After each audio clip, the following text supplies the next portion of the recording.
The very latest coming in, Gurunath Meiyappan has been suspended. Chennai Super Kings now has put a lifetime ban on Gurunath from all cricket activities. Earlier on, there were indications that president of the BCCI was willing to sacrifice his son-in-law in order to save his presidentship. And the latest that we are tracking right now is that Gurunath Meiyappan has in fact been suspended. CSK has put a lifetime ban on Gurunath from all cricket activities. Going to cut across at this point of time to Vikrant from our sister concern Aj Tak. He's tracking all developments in Kolkata on the phone line with us right now. Vikrant, earlier on there were indications that N. Srinivasan would do what it takes here to sacrifice his son-in-law in order to save his chair. And now everything going according to script. It is. In a sense, it conveys that action has been taken against somebody who's been facing allegations, but then it means nothing. Gurunath is neither a cricketer nor an official. So banning him for life doesn't really take anything from him. It's just an eyewash. I think it is part of the compromise to show that, yes, they'll take some action, and if more evidence comes, maybe more action will be taken. But the point I'm trying to make here is that the board officials have told Mr. Srinivasan's line. Yes, he's powerful. We know that. He's autocratic. We know that. But despite of all the allegations, he still had the audacity to walk into the dinner meeting yesterday and tell the board members that I'm not willing to resign. Was, I think, taking it a little too far. He told them that Gurunath wasn't directly involved with the running of Chennai Super Kings, which means that indirectly he also told the IPL Governing Council that no action should be taken against CSK. So that was also an indication. But he said that, yes, going by some evidence and going by the allegations, he would prefer to ban for life Gurunath. He's done that, but as I said, it doesn't mean anything for the Indian cricket. All right, stay on with us, Vikrant. The latest bit of news that we are tracking at this point of time. Gurunath Meiyappan has been suspended. The Chennai Super Kings has come out, put a lifetime ban on Gurunath from all cricket activities. As Vikrant was pointing out, doesn't really mean much for Indian cricket. But is this a giveaway for N. Srinivasan, who had said to the BCCI members, let's make an example of Gurunath Meiyappan? Let's cut across at this point of time to our managing editor, Rahul Kamal, is on the phone line with us.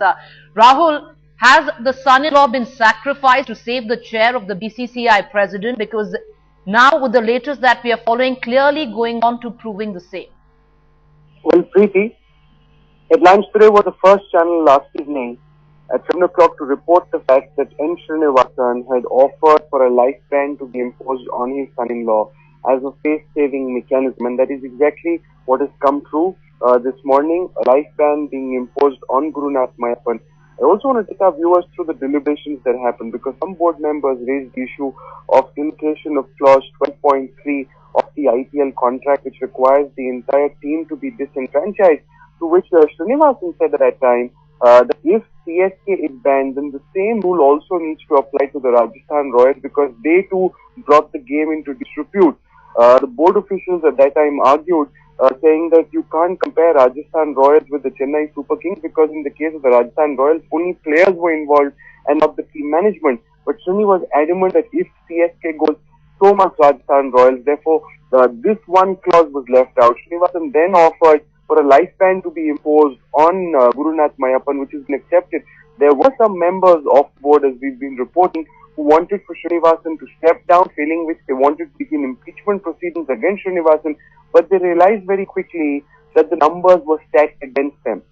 Given the fact that Srinivasan has increased the endowments to several of the state boards, especially the smaller state boards, those officials are personally indebted to N. Srinivasan, the southern states very strongly behind Srinivasan, and therefore the 3/4 majority which was required, 24 of 31, to be able to boot out N. Srinivasan, that simply wasn't there. So this is the face-saving device. Now we're being told at 4 p.m. this evening, there is a possibility that Srinivasan will call a press conference to clarify his position. They want this aired clear before the IPL final actually begins. and then Srinivasan has really offered Gurunath Meiyappan as the sacrifice he's got.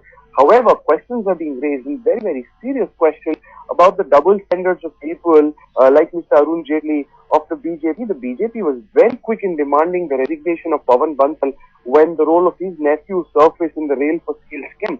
That same yardstick not being applied by the principal opposition, that same yardstick not being applied by Mr. Jaitley himself.